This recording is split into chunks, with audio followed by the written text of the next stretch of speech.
Welcome back. Now, one of the things you may have noticed is that the squeeze page we chose did not have a place for your customer to enter their name and email address.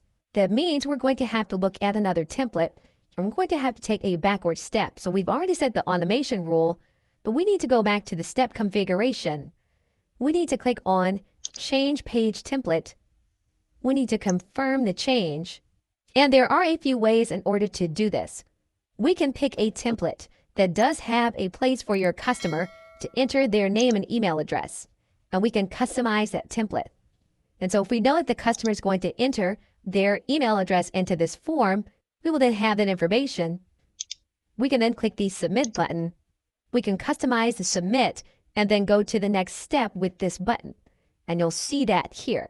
In order to use the page that we selected, you notice here that we have the button and the action on that button. Instead of sending the individual to the next step, what we can do is we want to have a pop-up to happen. System does give you control over that pop-up. And so we can click here and we can click on Add Pop-up.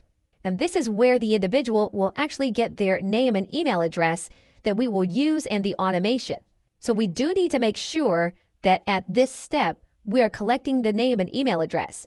We can choose the way that we think the customer is more likely to take advantage of, but we do want that to happen before the customer moves on to the next step so that the automation will send them access to the course. Okay, so with that, thanks, and I will see you in another video.